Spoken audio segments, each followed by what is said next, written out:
Welcome back, Hello, everyone. Everyone, sit back, relax. Your boy P-Dog is in the house. Your boy's in the house, bringing you with another Binge and Purge. This time, we're not doing Netflix. Netflix is trash. It's old school. We're going to Amazon Prime right now. It's not old school. I mean, what? Is it old school? Yeah, no, it's not old school. That's the point. Oh. It's the new. How many throwing knives do these fuckers have? I don't know. Okay. I'm not doing the strats correctly. I mean, yeah, you are very awkwardly, like, getting up to other places. But anyways, we got another Binge and Purge coming at you. So, I've done a couple Binge and Purges that have kind of had, like, a topic of feminism about them, right? Yeah. The first, into there, Steve? I can't. You can't crouch into wait. there? Yeah, so there was Glow and there was Godless, the two G's. We're going, I think we're trying to go for a feminist message. Orcs.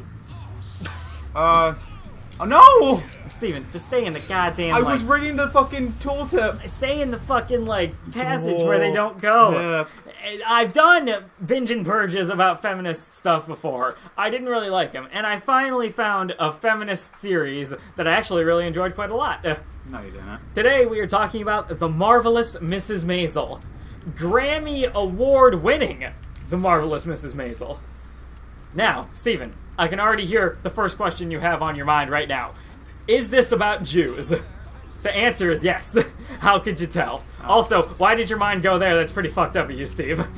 Yeah. But yeah, this is about late 1940s. Oh, Jesus, beautiful. Late 1940s Jewish immigrants, and there's this woman called Miriam Maisel. Maisel, okay. Miriam Maisel and her husband Joel Maisel. Joel has dreams of becoming a stand-up comedian, and she just thinks it's for fun, this whole thing, until eventually one day he completely bombs on a set and realizes he needs to completely change his entire life around, and for some reason that includes separating from his wife, who he already has like 2 kids with. So Miriam Maisel's entire life has gone completely upside down at this point, and because she's dedicated like her whole life to helping Joel be happy. She even like does her makeup before he wakes up and takes off her makeup after he goes to sleep, just so she can keep up this illusion of being perfect for him. So, what's the point of this room? I don't know. Hold on a second. There's one way to find out. So, so this is how much her life's turned upside down by the fact that he left her, basically. Found a neato secret, I guess. And the family's getting a little crazy, and they're saying like, you need to win him back. You need to get that man back to get another like stable point in your life. Told by her dad, who's also a math professor, and there's a great scene where he's doing a lecture and he's talking about vectors. Can't fall on that cabinet, apparently. Yeah. Reggie, are you here to talk about The Marvelous Mrs. Maisel too? What's the point of this room? So there's a funny scene where he's talking about vectors, and he ends up relating it to Miriam and Joel, and then just going on like an annoyed rant for like the entirety of the class. And then everyone's just looking awkwardly, like, is he like trying to tell us something here? And then he just turns out like, you better write all this stuff down, it's gonna be on the exam. Even though it's like, one vector goes, and even though the vectors have been intersecting for years, eventually one of them will just decide that it's time to stop intersecting and then leave, never to be seen by the other vector again. Just to make your... Is this present day? No, this is late 40s. Late 40s, okay. Yes. Yeah. So... Hold on a second. I need to actually know... Oh, I actually get a cutscene because I wasn't being chased. Mm-hmm. Alright, look, it's an ogre. Or orc. So, eventually, her idea is... Okay. The orc race. Let's just read it out loud for everyone. Alright, look at these proud representatives of the orc race. Trained and trained as guard dogs by humans. Better not get caught, otherwise these big elves will be capable of tearing major shreds. Difficult to imagine that one day R2 speaking could become allies, but you never know. Okay, cool. Okay, so glad you took time out to read that. I thought they'd tell me like, oh, you can't kill him or something. Anyways, she starts becoming a comedian herself, is basically what she wants to do. And she ends up getting arrested. By the way, there will be spoilers, even though, like, you know, I definitely suggest you go and watch The Marvelous Mrs. Maisel, because I think it was a really good series. And really, the one reason why I want to say it's a good series is, you know, it's a common thing for me. The comedy is fantastic in the series. Okay. They all have, like, some smart-ass, witty remarks to have in conversations. And so every time two people are having a comment and start getting passive-aggressive with each other, it's just freaking hilarious every time they talk. So she starts becoming a stand-up comedian, and it starts going pretty good for a while, and then she has one night where she just completely bombs. So obviously it has like that awkward episode where she's trying to do stand-up comedy but nobody's laughing at her, and it's a little like cringy, like, oh man, she's completely bombing out there. I do not like cringe humor at fucking all. I mean, like, it's not humor. They're not trying to make you laugh. They're trying to say, like, yeah, she's trying and she's failing. Oh, okay. Yeah, she's just like, what the hell was that out there? This audience sucks. It's like, what do you mean the audience sucks? You just bombed, girl. So, like... What do you do? I got an idea. Maybe, okay, so he's asleep. So just don't knock down that stuff. Okay. Okay. Hold on. I am Styx. Okay, so let's see. She ends up becoming a makeup salesman because... I got an idea. Okay, cool. I need to get back to this stuff, Yeah, Steve. go I for got a lot of talking points to get into with this. I believe in you, and now I'm going to stop paying attention to you at all. So basically, she starts doing a comedy just as like a side thing where it's not really... He's chained to the wall, Steve. Where it doesn't really... What? My plan is to move those things out of the way. Okay. So, she gets a job as a makeup salesman because, you know, obviously her husband left her, so she has to start supporting herself. And then she starts doing comedy at, like, you know, parties and stuff like that. Oh, nice job. She ends up doing comedy at parties and stuff like that, and then eventually, she starts running into some difficulties because she's a woman trying to do stuff like this. She ends up, like, getting an offer to do a stand-up comedy as a duo with some dude named Randall. And basically, her manager, who's also a woman, is just like, no, he just wants to fuck you. He doesn't care at all. And it's like, no, but there's a chance that this could be something real. It's like, listen, girl, I've seen funny women like you. You get eaten up and you get put in some dumbass commercial. And that's if you can sing. If you can't, you ain't going nowhere, or something like that. And so basically, it's just a story about a girl doing a really good job singing. Oh yeah, and my favorite character is her sister-in-law, basically. So her brother comes home with her sister-in-law, and her sister-in-law is trying way too hard to impress her Jewish relatives. She ends up, like, in a week, she switches from whatever her religion was before to Judaism, just in order to impress them. They've been to Israel 11 times, and, like, they're all just like, everyone's just like, she doesn't have to do this. We don't know why. She's a fine wife.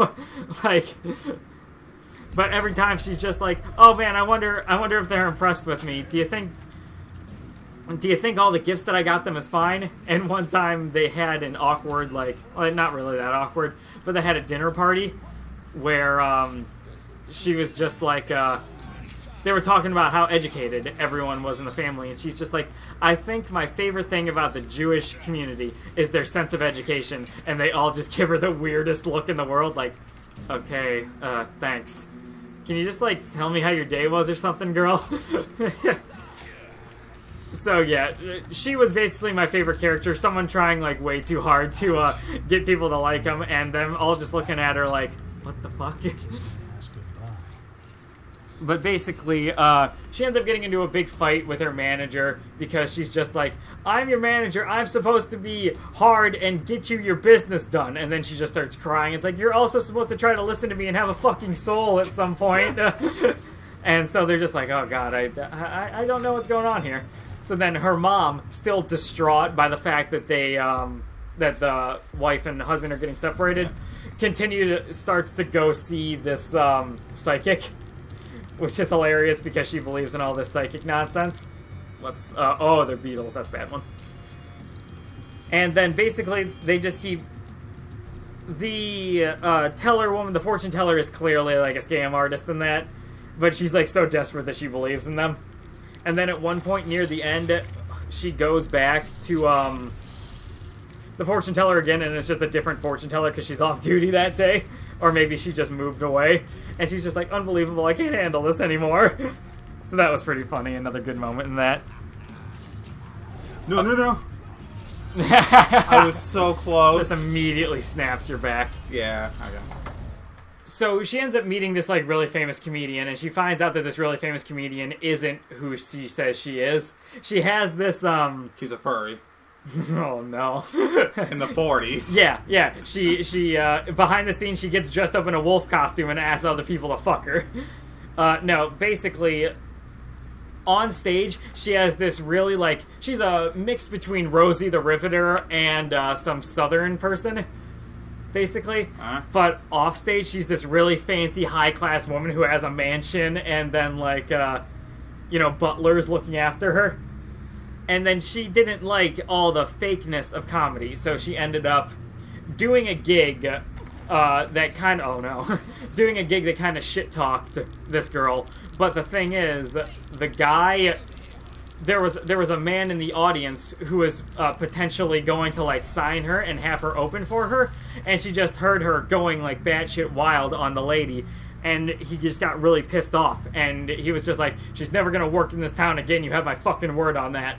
So she starts losing gigs because this guy is going out of his way to make sure that she doesn't like find anything that she can work with. And basically, what ends up happening is, at the very beginning of the show, she ends up getting arrested for doing stand-up comedy without a license. And she ends up getting bailed out, and she bails out this random guy. Now, it turns out, the random guy that she bailed out just happened to be an extremely famous comedian. So he was able to just give her he was able to have her open for him, and the fact that she opened for him seems like it's going to lead to her getting gigs. I'm not sure. One thing about this is it did the thing like Glow did, where it was clearly setting up for a second season. And apparently the second season starts recording in March or May, I believe. So I don't know. We'll see where that goes. I'd be excited in talking about a second season. Also, her husband figures out that she is doing stand-up comedy, and he is the butt of a lot of her jokes in stand-up comedy, so he ends up getting like really pissed off.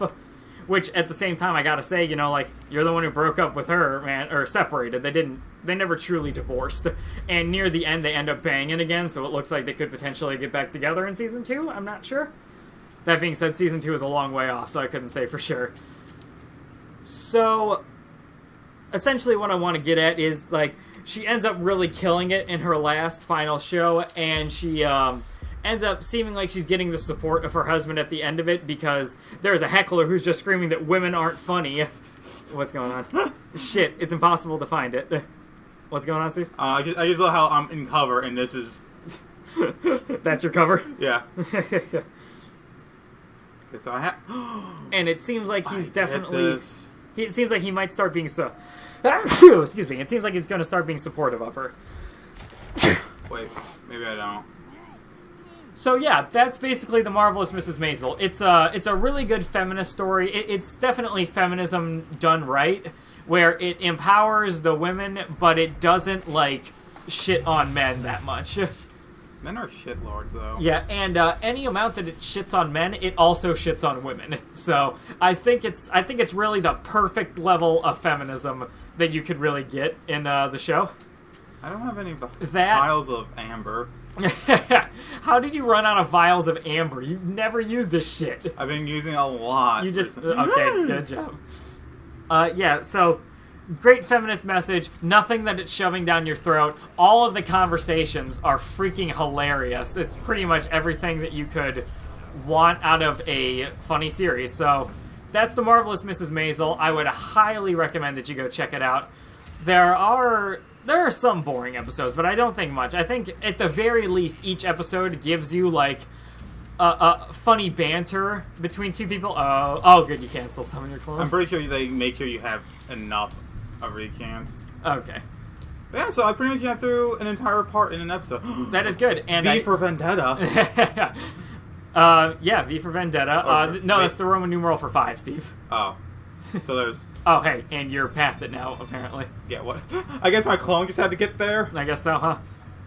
So, that's actually... this is a perfect stopping point right here. Oh, yeah, I guess we just watched... Oh, he's making love to him. Yeah. You tortured me. I'm just gonna love you too hard. Why didn't you guys invite me? You know I love a threesome. Yeah, sure, let's take the torture end on end. Am I bottom bitch again? Because I love being bottom. Yeah, can the torturer actually have sex with me this time? No.